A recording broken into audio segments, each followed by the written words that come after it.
আমার নাম তানিয়া, বয়স 25, বিধবা। 3 বছর আগে আমার স্বামী সঞ্জয় মারা গেছে এক ভয়ঙ্কর সড়ক দুর্ঘটনায়। প্রেম করে বিয়ে করেছিলাম, তাই পরিবার পরিজনের কেউ আমার পাশে দাঁড়ায়নি। বিয়ের পর আমরা কলকাতায় একটি ভাড়া বাড়িতে থাকতাম। সঞ্জয় ছিল আমার সব, আমার পৃথিবী।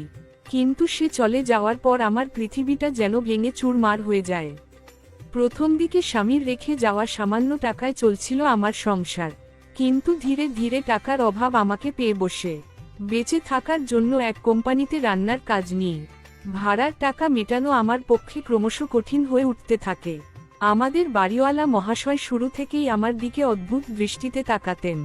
সঞ্জয় বেঁচে থাকাকালে বিষয়টা আমি এড়িয়ে যেতাম, কিন্তু বিধবা হওয়ার পর সেই দৃষ্টি আরও বেশি অস্বস্তিকর হয়ে ওঠে। ভাড়া বাকি হলে তিনি প্রায়ই আমার দিকে সাহায্যের হাত বাড়াতেন, কিন্তু সেই সহানুভূতির আড়ালে লুকিয়ে ছিল অন্য কিছু, যা আমি টের পাই যখন তিনি মাঝে মধ্যে অকারণে আমার গায়ে হাত রাখতেন এবং আমার দিকে তাকিয়ে উপর থেকে নিচ পর্যন্ত ভালো করে দেখতেন।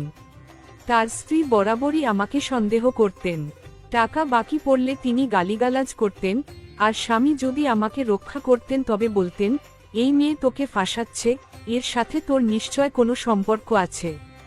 একদিন ভাড়া বাকি হয়ে 3 মাস পার হয়ে যায়। তখন বাড়িওয়ালার স্ত্রী স্পষ্ট জানিয়ে দেন, 5 দিনের মধ্যে টাকা না দিলে ঘর ছেড়ে দিতে হবে। আমি হতাশ হয়ে রাতভর কাঁদছিলাম। সেই রাতেই বাড়িওয়ালা আমার ঘরে এসে দাঁড়ালেন। তিনি দরজা বন্ধ করে বললেন, তুমি চাইলে তোমার কোনো চিন্তা থাকবে না, আমি তোমাকে সব দেব, শুধু আমায় ভালোবাসতে হবে। আমি প্রতিদিন তোমাকে দেখি, তুমি জানোই না, তুমি এত সুন্দর, আমি তোমাকে ছাড়া থাকতে পারি না। তোমার কথা ভেবে আমার ভেতরে অনেক ইচ্ছা হয়, মনে হয় খুব আদর করে তোমাকে ভরিয়ে দিই।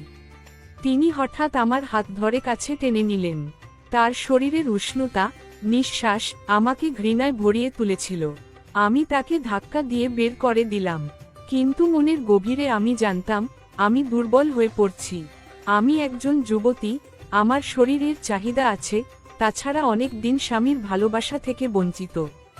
4 দিন পরেও টাকা জোগাড় করতে পারলাম না। ভয়, হতাশায়, দুর্বলতায় আমি নিজেই তাকে মেসেজ পাঠালাম, আজ রাতে আসবেন, যদি আসেন ওটাও নিয়ে আসবেন। তিনি এলেন, সঙ্গে নিয়ে এলেন একটি নতুন পাতলা ছোট গেঞ্জি। আমায় সেটি পরতে বললেন। প্রথমে ভেবেছিলাম তাকে ফিরিয়ে দেব, কিন্তু নিজের ভেতরের শূন্যতা, একাকিত্ব, কামনা বাসনা, সব মিলিয়ে আমি আর প্রতিরোধ করতে পারলাম না। সেই রাতে আমরা ঘনিষ্ঠ হলাম। চরম সুখ অনুভব করলাম অনেক দিন পর। শারীরিক মিলনের পর আমার মনে হলো, যেন ভেতরের জমে থাকা চাপ কিছুটা লাঘব হলো। তার প্রতি এক অদ্ভুত আসক্তি তৈরি হতে লাগল। তিনি আমাকে প্রতিশ্রুতি দিলেন, আমি তোমার সব দায়িত্ব নেব, এই বাড়িটা তোমার নামে লিখে দেব, এমনকি তোমাকে বিয়ে করব। আমি ভেবেছিলাম আমার জীবনে আবার নতুন ভোর আসছে। আমাদের সম্পর্ক চলতে থাকলো গোপনে। উনি প্রায়ই আসতেন আর নতুন শাড়ি, কিছু খাবার নিয়ে আসতেন, আর আমরা প্রতিদিনই ঘনিষ্ঠ হতাম। কিন্তু দিন গড়াতেই আমি বুঝতে পারলাম, তিনি আগের মতো আগ্রহ দেখাচ্ছেন না। কেবল শারীরিক তৃপ্তির জন্যই আসতেন। আমি বিয়ের কথা তুললেই নানা অজুহাত দেখাতেন। অবশেষে একদিন আমি তাকে স্পষ্ট জিজ্ঞেস করলাম, তুমি কি সত্যিই আমাকে ভালোবাসো? তিনি হেসে বললেন, ভালোবাসা? ওসব বাজে কথা, আমি শুধু তোমাকে ভোগ করার জন্য বলেছিলাম এসব। আমি আমার স্ত্রীকেই ভালোবাসি। তার কথা শুনে আমার বুক ভেঙে চুরমার হয়ে গেল। আমি খুব কাঁদলাম। আমি তখনই বুঝলাম, আমি এক ভয়ঙ্কর ভুল করেছি। শরীরের ক্ষণিক দুর্বলতায়, কিছু সময় এর তৃপ্তি পেতে প্রলোভনের ফাঁদে পড়ে, আমি এমন একজন মানুষের হাতে নিজেকে সঁপে দিয়েছিলাম, যে আমাকে কখনোই সম্মান দিয়ে দেখেনি। আমি সেদিন রাতেই সিদ্ধান্ত নিই, বাড়ি ছেড়ে বেরিয়ে যাই, এক মহিলাদের আশ্রমে গিয়ে আশ্রয় নিই, নতুন করে কাজ খুঁজে নিই। জীবন সহজ নয়, কিন্তু অন্তত মাথা উঁচু করে বাঁচছি।